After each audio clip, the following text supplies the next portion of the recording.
Hi guys, my name is Meads. This is going to be a review for Sentinel's Riobot line. We have Buranki Aube perfect version. Now it's a little odd to say the name, and it could mean Aube from the anime, and it's one of those that I haven't heard about and I have yet to check it out. This is going to be a blind review, meaning I know little or none at all about the character other than that it looks cool. And it has a shade of orange, one of my weaknesses. So yeah. Really cool box, kind of gives you a little bit of that. And onto the side here, onto the back side. I got mine from Hobbysearch. It's odd that Ami didn't carry this, but HLJ does. Yeah, but for some reason I think I just ordered it from Hobbysearch. I think when I was searching for it, HLJ wasn't offering it yet, but now it's available. And on the bottom here, this will set you back about $200. Well, hopefully with shipping. It is a bit expensive. Sentinel has their figures. Yeah, it's just, I like their figures, and I'm lucky that I'm able to support my hobby and being able to get them. But it's just too expensive. I hope they just kind of cut back slowly. I don't mind cutting back slowly. Not just cut it down. Oh yeah, figures are gonna be $100 now. But it also is a bit of a dismay seeing great figures like this go on clearance because there's not much demand, and that sucks for me for those who buy them right away or pre-orders them. It doesn't happen with the re-edit Arman line since that's a popular line, but this one, who we don't even know who it is, or it's like one of those obscure robots, yeah, might not get much popularity. But yeah, anyways, it's not a Windows box. It's not, you can't open this, or there's no like a little thing inside. But let's do a quick unboxing, kind of give you an idea what's inside here. Let me flip it over, open this flap here. Hold on, gotta use that flat edge here so I don't crease the fold. There we go. Just bear with me here. So,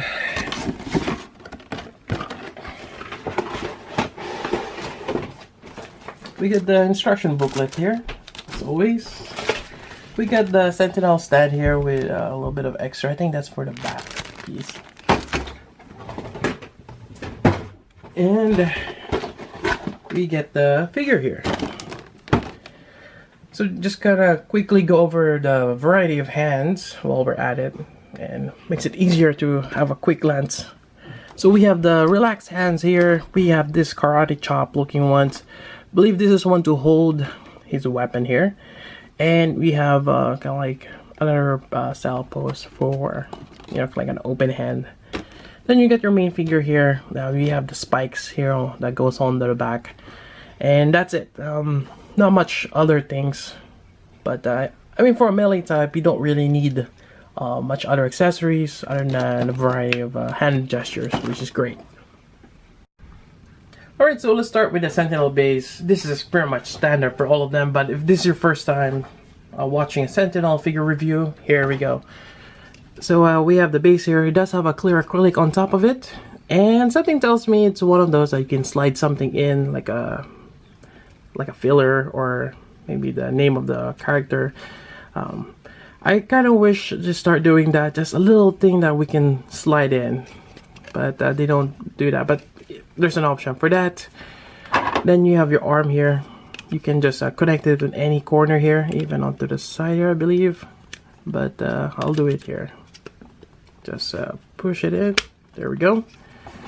And you have joints here that you can tighten with a screwdriver, and there we go. Yeah, pretty much a basic stand. Here's the instruction booklet here. Let's just quickly go over it. Same artwork from the box. Inside kind of gives us an idea what can be rotated. There we go. And actually, come to think of it, this might have some die cast on it. Just remembered when I was playing around with it. Well, we'll go over it then again. So I might have to retract my statement before. And some instructions on how to put the handle. I actually tried this you kind of have to wiggle around your way on it, and it's a very thin handle. I wish it detaches from one end, but I guess I could see the problem with that. And here we go, we can put the little piece there so we can attach the stand. Yeah, there we go. Very simple in terms of instruction, or very straightforward. And there we go.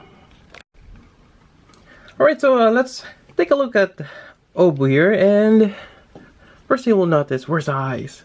Now it's kind of hard to see, but he has like blue eyes, like itty bitty blue eyes right there. Yep. I kind of wish I made it more metallic, kind of like what they have on the red metallic dots here onto the shoulder and the chest. Anyways, that's that. Other than that, in terms of articulation, we have a ball jointed neck here, I believe, which I can shift left to right, look down, look up. Oh, careful on that crest. Now, there is a cool gimmick on this backside here, this back plate. It is spring-loaded, and it does move. So, quite nice gimmick there. Then you have this blade here. So I'm not sure if he grabs it from his forehead. This is the blade, but it detaches. Here we go. It is a very thin profile. Be careful on this. Goes back here. There we go. Now for this fins here on the side, they're not detachable. Moving on, we have the shoulder here. You can shift this around side by side, this part here. Now this has a feel of die cast, but I could be wrong. But it could be just the paint. It's kind of hard. Yeah, I'm not sure. Kind of feels like it, but not enough of it. It's like really thin die cast, but it does give him a little bit of weight. So you can shift that around, and you can also, as you move the whole arm to the side, this white piece goes in. So quite nice. And this section here, you have your bicep swivel. You can rotate that around. This part here does kind of collapse as you bend the elbow, which is quite nice there. And also the forearm, you can kind of see that it does collapse to give you that extra articulation. Now this is on a ball joint here, a big giant ball joint, and this section here for the chest does collapse in. But you can rotate this around. You can kind of see a hinge right there. So quite a bit of movement, and just be careful as you rotate this around that you don't hit the white piece to the section here across. So very articulate for the whole arm. Then you get your ball jointed wrist here as well. Yep. Now for the bottom part here, seems to be on a ball joint, and as well as the waist. Definitely can shift him side to side. Now on the back side here, got a lot of cool stuff there. This looks like a wing, or yeah. This thing though does not swing out. I thought it was kind of like a booster or whatnot. It doesn't do that. But later on, we'll detach this circles here for the spikes.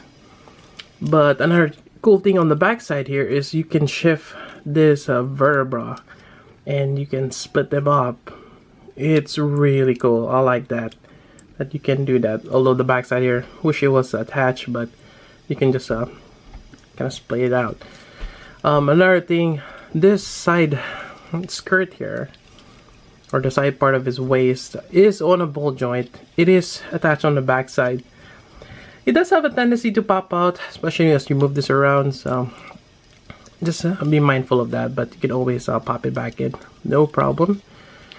Moving down here, quite nice.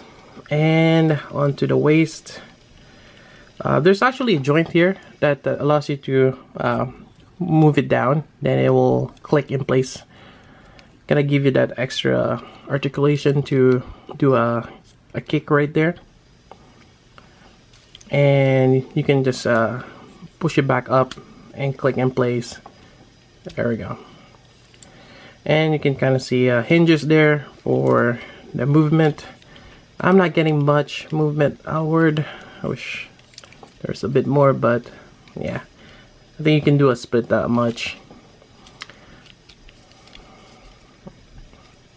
Yeah, very interesting. And then you get your tie swivel there, and you get this little piece here that kind of floats around.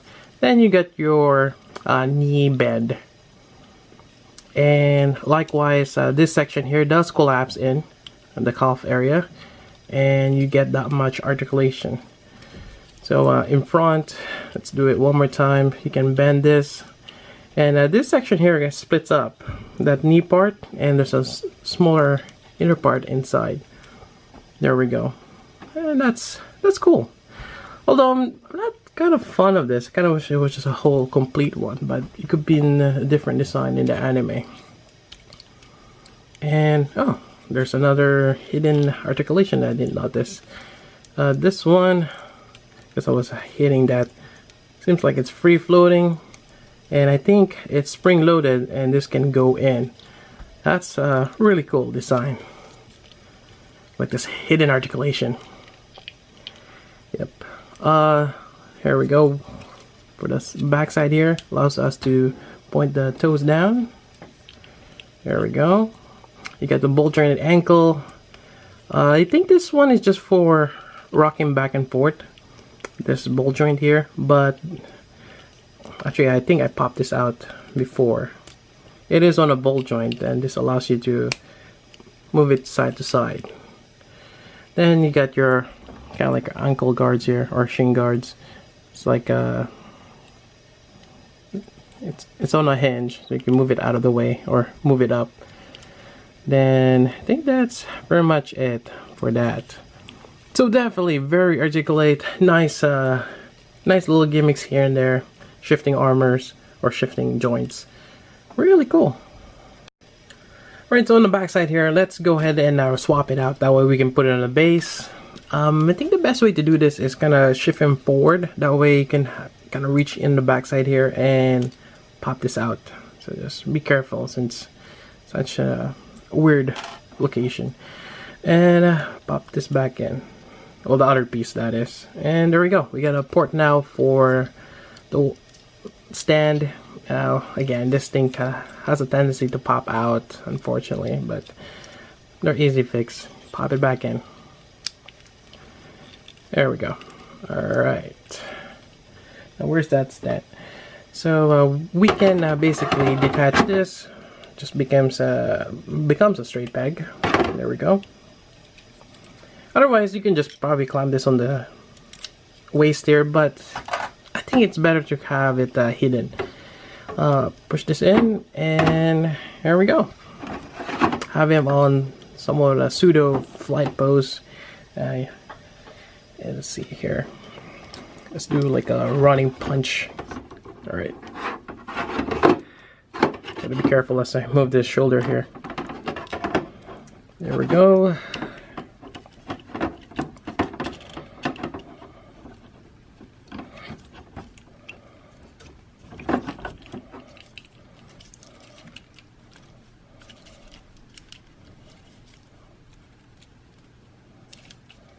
There we go. Yeah, this is just an amazing figure. And there we go. Quite nice. Yeah, even without the weapon. I mean, we have the weapon here, but even without that, just being a brawler type robot, it looks cool. Just, you know, brandishing his fist. Yep. So, with that said, we can go over the variety of hands as well as weapon. Now, here is the weapon, and it's kind of unique in a way, because this part here is a little different from the top part. Now, it does resemble his fin here on his forehead. So, yeah. Anyways, time to put the hand here. I'm not quite sure which. We'll have to go to the instruction here. So he holds it like this. So this is the top part. here where there's a little gap there, that's the bottom part, I guess. Yeah, is it? Yeah, okay. And sorry. And this is the handle, not this big thing here. Alright, so let's try to put the hand there. The hot thing is I put this on to the left hand. Now I'm doing this on the right one. So this is kind of like the first time on this particular hand. Now I would do is slide this on with the thumb first. Get it in there in position. And we have to clear around all those 4 fingers. Now sometimes you kind of have to pry it out. I hate using a flat screwdriver, but sometimes you don't have a choice. So kind of just get in there. You just have to clear the first finger and everything just slide in. There we go. There is some details even on the inside part of that hand. You can see the red dot on the palm. And there we go. Okay, so far so good. Yeah, I wish the handle part is detachable and you can just slide it in. But you know, nonetheless, I guess it works. Alright, so let's attach this particular hand here. Now, probably best to attach it from the base. It's also interesting the design on this one, because when you pop it out, you can actually end up removing the whole wrist joint here. There we go. This is like a straight peg. So we'll put that back in, attach this, and there we go.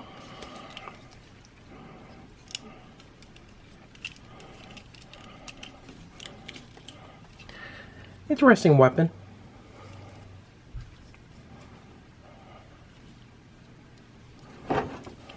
Let's attach this back here, and it's a bit hunched. All right. Whoa. It's not attached properly. Well, let's put everything here. As much as I want to use the base, I guess it's kind of gets in the way. So we'll just put it here and just have him standing on here.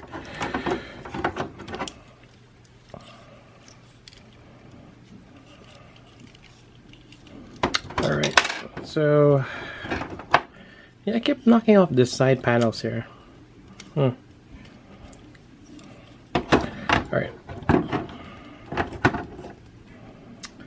I think that's good for now. Otherwise, we have the other hands here. Like I mentioned before, even on the one to hold the weapons, it does have inner details inside. So a nice sculpt on this particular hands here. Yep. So this one is just kind of like a karate chop hand, and we have one, well, kind of like this one, a little bit more opened up. Probably use it for this particular hand here. Pop it out. There we go, and pop it back in. Yeah. So definitely we can do a lot of cool poses with them.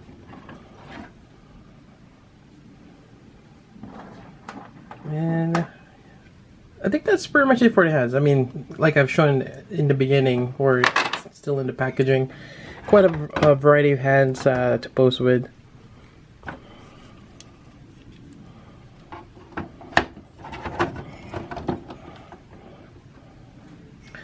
Alright, so next part, we're gonna work our way to attach this spikes here on the back.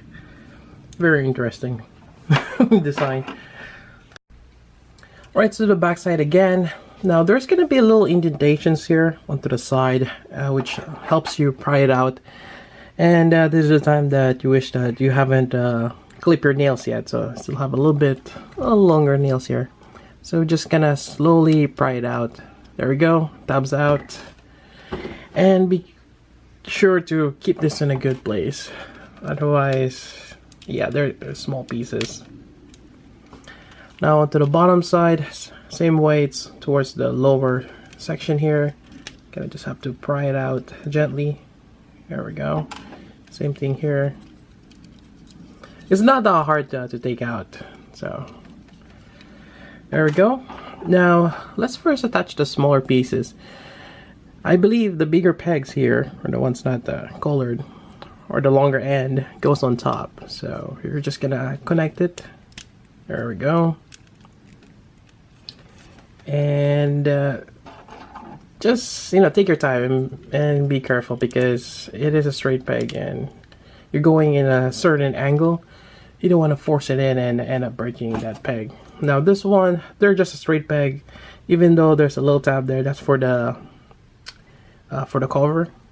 But for this one, there's no orientation. You can actually rotate this spike. So again, carefully push it in and just put it in a certain angle. Yep. So there we go. We have the spikes. Now, not quite sure what the significance of the spike, or not sure if it helps him fly or whatnot. But definitely, that's a really cool gimmick, having spikes on the back. Yep. But there we go. So I think that's pretty much it for the Buranki Aube or Aube Perfect Version figure made by Sentinel. I have to say, it's an amazing figure. I like the design. It's crazy looking. Yeah. And yeah, just being a brawler type mech. Really cool. And yet I have to watch the anime still. Anyways, that's it for the review. If you got questions, let me know. I got mine from Hobbysearch, but if you just search around, you can probably find a better deal. And as always, yeah, it's best to find a good deal, especially for Sentinel figures. They are quite expensive. Yeah. And yeah, so until then, this is Meads. Thanks for watching.